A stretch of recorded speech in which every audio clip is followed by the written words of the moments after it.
이번 영상에서는 지난번 영상에 이어서 코인 시장에 이제 투자하는 이야기를 좀 해 볼게요. 이제 포트폴리오를 어떻게 꾸미나. 역시 이제 돈을 제일 많이 벌 회사는 이제 발행하는 회사가 되겠죠. 누가 코인을 발행하는가. 이전 영상에서도 얘기했듯이 이제 테더가 한 1,600억 달러, 서클이 한 650억 달러를 이미 이제 시중에 유통시키고 발행하고 있는데, 나머지는 뭐 다 합쳐 봐야 사실 별 볼 일이 없습니다. 1 등과 2 등이 비자랑 마스터카드처럼 그냥 압도적인 지위를 차지하고 있어서 이미 인제 그 진입 장벽이 쳐진 거죠. 그중에서 인제 서클은 미국 정부나 미국 기관들에서 이제 밀어주는 회사다 보니까 지금은 뭐 1,600대 650 이렇게 좀 차이가 나도 결국에는 USDC가 이 테더를 넘어서지 않을까 싶어요. 이건 뭐 미래는 단정할 수는 없는데 어 이 표에서 보면은 인제 이거는 전통적인 그 기존의 신용카드 어떤 통화량을 이야기를 하는 거거든요. 비자나 마스터카드, 아멕스. 2019 년도만 해도 거의 없었죠, 스테이블 코인이? 근데 이게 점점 이렇게 늘어나 가지고 2024 년도에는 이미 비자를 넘어선 겁니다, 스테이블 코인 시장이. 그 비자랑 아멕스를 합쳐야지 인제 이 스테이블 코인 정도가 되는 거고, 제 생각에는 한 2025 년쯤 되면은 비자랑 마스터카드를 합쳐야지 스테이블 코인 시장이랑 비벼 볼 만하지 않을까. 그러니까 이제 이렇게 보니까 진짜 상당하죠. 우리나라에서는 안 쓰니까 이게 잘 안 보이는 거예요. 그래서 인제 스테이블 코인 시장 이제 전망에 대한 건데, 이거는 이 기사는 이제 그 서클이 IPO 인제 상장할 때 나왔던 기사여서 약간 좀 마사지가 있어요. 좀 이렇게 좀 좋게 이야기하는. 그거를 이제 좀 감안하더라도 10년 뒤에 그러니까 2000 넥스트 디케이드 2030 년대에 이게 인제 4조 달러에 도달할 것이다. 지금 2,500억 달러인데 전체 시장이, 스테이블 코인 시장이 2030년 정도 되면은 4조 달러가 될 것이다. 그러면은 이게 16 배가 성장하는데, 전체 시장이 16 배가 성장하고 서클은 더 많이 성장하면은 이게 뭐 20 배, 30배 막 인제 성장 속도가 인제 가늠이 안 되는 거죠. 그리고 또 인제 이런 것도 있어요. 어쨌든 지금 계속 얘기하는 건데, 이 지니어스 법안에 가장 최적화된 회사가 누구인가 하면 이제 서클이거든요. 테더는 아니에요. 테더는 결국에는 이 규제의 어떤 핵심은 얘네들이 발행하는 양만큼의 어떤 준비금이 예치가 돼 있냐. 1,000억 달러의 코인을 발행할 거면 1,000억 달러의 리저버가 있어야 된다는 게 이제 규제의 핵심이거든요. 근데 테더는 한번 그런 측면에서 좀 이제 의심살 만한 행동이 한번 있었고, 서클 CEO는 공공연하게 자기들은 이제 이 지니어스 법안에 최적화된 그런 회사다. 다 맞춘다. 그리고 인제 서클 트랜스패런시라고 구글에 검색하면은 다 보여줍니다. 일 주일간, 한 달간, 1 년간 우리가 얼만큼 발행했고 얼만큼 상환을 했고 전체 유통량이 얼만지 거의 뭐 실시간으로 계속 업데이트를 해 줘요. 그런 측면에서 서클이 굉장히 '투자하기 용이하다.' 시장이 커지는 속도를 볼 수가 있고, 그리고 인제 이 파트너의 체급이 진짜 넘사벽입니다. 이제 이 개발 당시에 서클이랑 뭐 코인베이스, 그 미국의 인제 코인 거래소죠. 그리고 블랙록이랑 이렇게 해 가지고 인제 개발을 했는데, 이 수탁을 해야 되잖아요. 무슨 얘기냐면은 내가 인제 국채를 샀어. 국채를 사면은 이 서클은 은행은 아니니까 이 누군가한테 이제 맡겨야 됩니다. 이 수탁 회사가 중요한데, 그 수탁 회사라는 게 이제 BNY 멜론이라는 일종의 인제 미국의 제일 큰 수탁 회사예요. 이걸 인제 커스터디 은행이라고 하거든요. 이제 커스터디 은행이랑 좀 상반되는 개념은 인제 상업은행, 커머셜 뱅크인데, 이 커스터디안 뱅크는 우리가 인제 일반 고객들이 인제 B2C 영업을 하는 게 아니고 기관들을 상대로 인제 자금을 맡아주는 역할을 하는 겁니다. 우리는 그렇게 익숙하진 않아요. 우리는 뭐 웰스파고라든지 뭐 JP 모건 같은 이런 은행, 상업은행에 좀 익숙하잖아요. 왜냐면 우리는 뭐 미국인 그 소비자라 하더라도 이 BNY 멜론을 만날 일은 없으니까. 근데 이제 BNY 멜론은 이 커스터디 은행 중에서 미국에서도 제일 큰 회사고, 여기가 무너지면은 미국은 그냥 망한다고 보면 됩니다. 이거는 절대 망해서도 안 되고, 망하면은 뭐 아마 한국도 망할지도 몰라요. 그래서 아무튼 이 서클은 자기들의 그 리저브를 BNY 멜론 뱅크에다가 수탁한다. 이런 측면에서 뭐 파트너의 체급이 진짜 넘사벽인 거죠. 다른 스테이블 코인 발행자들이랑 아예 게임이 안 돼요. 그리고 이제 추가 확장성에 대한 부분들이 있는데 아까 그전 영상에서도 이제 얘기했듯이 이 수익 모델은 굉장히 심플해요.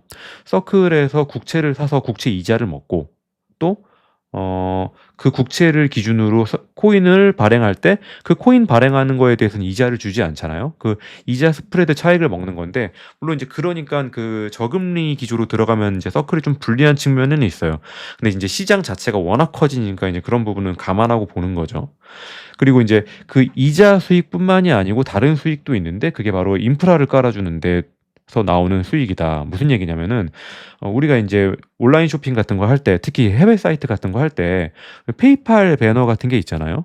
근데 페이팔이 처음에 그걸 깔아줄 때는 돈을 받지 않았겠지만은 어느 정도 그게 자기들의 어떤 생태계를 구축한 다음에는 인터넷 쇼핑몰 측으로부터 또 받는 돈이 있단 말이죠. 그게 인프라스트럭처 API라고 이제 보면 되겠습니다. 이게 또 새로운 성장 촉매다. 근데 이건 좀 먼 미래이기 때문에 어떤 성장의 2단계라고 볼 수가 있겠죠. 처음에 이제 이자 수익으로 구축하는 게 1단계고 어떤 이런 인프라를 깔아주면서 받는 수익이 2단계고. 근데 이것도 결국에는 뭐 정해진 미래라고 봅니다. 왜냐면 USDC를 쓰는 사람이 많아지면은 이거를 누가 빨리 이 서클 배너를 달아서 서클로 결제하기를 만드냐. 이제 이런 경쟁들은 알아서 진행이 될 것이기 때문에. 근데 문제는 이제 밸류에이션이에요. 이게 이제 지난달에 상장을 해 가지고 뭐 50불 언더에 40불, 30불 이렇게 상장을 했던 것이 250불, 여덟 배가 올라 버리니 정말 이거 인제 어 근데 지금은 좀 조정이 돼 가지고 190불 뭐 180불 때도 한번 갔다가 올라왔다가 아니 왔다 갔다 합니다. 좀 안정이 된 것 같아요. 근데 그런다고 해도 여전히 초고평가예요. 왜냐면은 지금 2025년 포워드 EPS가 1.3불이거든요. 1년에 1.3불 버는데 200불이면은 뭐 굉장히 고평가라는 건 부정할 수가 없죠. 근데 뭐 한편으로는 또 이 AI 시장에서 막 그 전기 만들고 무슨 뉴클리어 스케일 뭐 이런 애들 있잖아요. 이런 애들은 적자인데도 막 그렇게 시가총액 막 오르는 거 보면은 결국에는 오를 건데. 예? 근데 이제 이러면은 사실 뭔가 이렇게 위기가 왔을 때 빠지는 폭이 큽니다. 예를 들면은 뭐 마이크로소프트나 구글 같은 거는 막 10%만 빠져도 막 난리가 나거든요. 20% 빠지면 사람들이 막 이제 막 들어가는데 이거는 인제 밑에 깔아주는 그 이익 베이스가 없으니까 뭐 150불 가도 뭐 그렇게 크게 놀랄 만한 일은 아니죠. 아무튼 뭐 그렇고 근데 이제 이 성장이 정해진 미래다 보니까 결국에는 저는 이 서클의 시가총액이 비자를 결국 넘어서지 않을까 싶거든요. 시간이 좀 많이 걸릴 뿐이지. 근데 지금 비자가 아마 지금 서클 시가총액의 한 12배 정도 될 겁니다. 그러면은 이제 비자도 성장은 할 텐데 결국에는 비자는 이 스테이블 코인 시장에서는 주류는 되지 못할 것 같고 스테이블 코인 시장은 이 신용카드의 어떤 생태계를 맞먹는 거의 새로운 통화 생태계가 될 텐데 그럼 뭐 거의 나중에는 뭐 비자 시가총액은 훌쩍 뛰어넘지 않을까 이제 이런 생각을 하는 거죠. 또 이건 뭐 잡소리인데 이제 7월 24일에 이거 엊그제 난 기사예요. 코인에 꽂힌 서학개미 뭐 1 위가 서클, 2 위가 코인베이스다. 이런 기사 나면 또 좀 꼭 떨어지더라고요. 이건 뭐 근거는 없고 그냥 감. 두 번째로 좀 회사를 골라라 이러면 이제 역시 유통자를 골라야겠죠. 근데 인제 코인 거래소라고 하면은 뭐 글로벌 원탑은 바이낸스, 미국 원탑은 이제 코인베이스 그 밑에 인제 짜바리들이 좀 있는데 코인베이스는 인제 상장이 돼 있으니까 우리가 주식을 살 수 있습니다. 근데 이제 코인베이스는 이 서클이 처음에 이 USDC를 이제 개발할 때 같이 공동으로 이제 개발해 가지고 출시를 한 다음에 아까도 인제 얘기했듯이 이게 규제가 심하잖아요. 코인베이스는 유통도 하는데 발행도 하면은 이제 좀 문제가 될 거라고 생각했는지 빠졌어요. 처음에는 협업은 했다가. 빠지면서 코인베이스는 이 서클의 투자자로 남게 되었고 지분을 가져간 거죠. 그리고 계약상으로 서클의 어떤 레지듀얼 USDC의 매출의 어떤 50%를 쉐어한다. 뭐 이런 뭐 좀 뭐 좀 짜잘한 조약들이 있습니다. 그래서 지금 서클의 입장에서는 이익을 많이 코인베이스한테 떼줘야 돼요. 이런 어떤 수익 구조 때문에 얼마 전에 뭐 JP 모건 같은 데에서는 지금 이제 서클의 200불대 주가는 초고평가다. 이건 80불대로 목표 주가를 낮춰야 된다. 막 이러면서 막 폭락도 하고 그랬었거든요. 그러니까 JP 모건 말이 틀린 말은 아닌데 어떤 이런 계약 구조는 영구는 아니고 몇 년 단위로 이렇게 다시 갱신하게 돼 있기 때문에 또 어떤 전체 시장 파이가 커지는 걸 감안하면은 이런 거는 결국에는 일부다 하는 것이 제 생각인 거죠. 그리고 인제 이 얘기는 쪼끔 복잡한데 그냥 간단히 얘기하고 넘어갈게요. 이 스테이블 코인들은 자신들의 독자적인 생태계를 유지할 수가 없어요. 자기들이 어떻게 막 거래되고 이렇게 막 할 때 뭔가 어떤 통행료가 필요합니다. 그걸 인제 우리가 가스피라고 부르는데 이거는 이제 코인쟁이들 얘기로 넘어가니까는 이건 그냥 간단히만 얘기하고 넘어가기 수수료가 필요하거든요.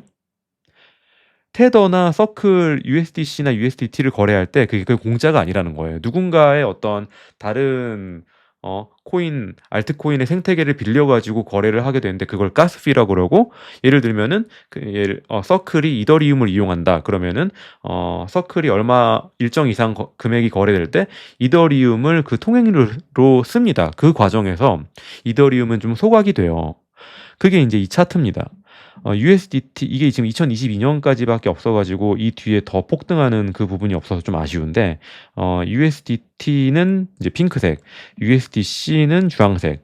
이 스테이블 코인의 거래량이 이렇게 늘어날수록 당연히 이더리움의 사용량이 늘어나기 때문에 이더리움의 그런 가격이 올라요. 최근에도 이더리움의 가격이 많이 급등을 했는데 그거는 이제 스테이블 코인 시장의 영향을 분명히 받은 거다. 그래서 스테이블 코인 시장이 우상향하면은 이더리움도 같이 우상향할 수밖에 없다. 이게 인제 이럴 때 가스피로 사용되는 코인은 이더리움만 있는 건 아니에요. 이더리움이라든지 솔라나 이런 애들이 다 이런 용도로 활용이 됩니다. 물론 인제 이 서클 입장에서도 이더리움 단일 코인에 의존하지 않고 여러 가지 인제 가스피를 낼 수 있는 코인들에 의존을 하는 거죠.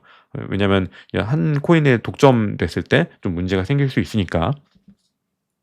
그다음에 이제 마지막으로 이제 역시 코인계의 골드는 이제 비트코인 빼놓을 수가 없는데 이게 옛날에는 이제 비트코인을 뭐 디지털 금이다. 왜냐면은 이제 금이라는 게 그렇잖아요. 뭐 매장량이 정해져 있고 채굴량도 정해져 있다 보니까 뭔가 이렇게 수요가 늘어나면은 공급이 후달리고 그러다 보니까 수요가 늘어나고 공급이 줄어들면은 가격이 오르고 막 인제 이게 금의 어떤 가격 상승 메커니즘인데 비트코인도 마찬가지인 거죠. 비트코인은 매장량이 정해져 있는데 채굴량은 늘 이렇게 한계가 있고 누가 이렇게 발행자가 나와 가지고 임의로 비트코인의 발행을 늘리진 않는단 말이죠. 근데 그런 개념이었는데 지금은 좀 이 스테이블 코인 시장에서는 가치 평가의 도구로 좀 바뀌어 가지고 우리가 인제 어떤 알트코인이든 간에 비트코인 대비 얼마냐 하는 거를 인제 보거든요. 달러 대비 얼마냐, 비트코인 대비 얼마냐. 그러니까 코인계의 달러이자 코인계의 골드가 비트코인인 거예요. 그래서 인제 스테이블 코인이 성장하면은 그 전체 시가총액이 성장하면은 "비트코인 가격도 오르더라." 하는 차트를 제가 이제 가져와 봤습니다. 너무 단기 차트여 가지고 인제 아주 이게 뭐 아주 결정적인 뭐 에비던스다 이렇게 얘기하기는 좀 어려운데 이게 인제 1 년치 가져온 거예요. 여기 보면은 이 핑크색은 전체 그 스테이블 코인의 시가총액의 변화를 나타내는 거예요. 이게 높으면은 스테이블 코인 시장이 빠르게 성장하는 기간이고 낮으면은 이제 성장률이 낮아진 거죠. 근데 스테이블 코인 이 성장 속도가 이렇게 빠를 때에는 비트코인이 이렇게 가격이 막 오르죠. 근데 이게 성장이 이렇게 점점 정체되니깐 성장률이 낮아지니깐 비트코인 가격이 이렇게 정체되더라. 뭐 이런. 그래서 이제 뭐 비트코인은 결국에는 어쨌든 발행량이 정해져 있고 비트코인 기반으로 하는 어떤 스테이블 코인도 있거든요. 비트코인을 리저브로 하는. 그러다 보면은 누군가는 비트코인을 계속 사고 비트코인에 연계되어 있는 알트코인들도 뭔가 이 비트코인을 축적을 해야 되고 하다 보면은 결국 오르지 않겠나. 금처럼. 그래서 인제 비트코인도 인제 포함을 해서 사려고 하는 게 저의 생각입니다. 이미 쪼금 샀어요. $10,000 정도 샀는데 이게 인제 비트코인 이더리움이 많이 올라 가지고 올해 2월 달에 인제 이런 투자 아이디어를 올해 초에 이미 했었는데 그때 인제 이더리움이 300만 원이었거든요. 인제 와이프한테 내가 이런 생각을 하고 있는데 비트코인 5천만 원, 이더리움 5천만 원 사 놓으면 좋을 것 같다. 이더리움 지금 너무 싸다. 스테이블 코인 시장 열리면은 이 가스 피 때문에 이더리움이 폭등할 것 같다." 이런 얘기를 했었는데 어느샌가 저는 인제 한 30만 원 사 놓고 까먹고 있다 보니까 이게 어느새 50만 원 정도 이렇게 돼 있더라고요. 와이프는 이제 이더리움 가격 볼 때마다 인제 좀 죽으려고 하죠, 배 아파서.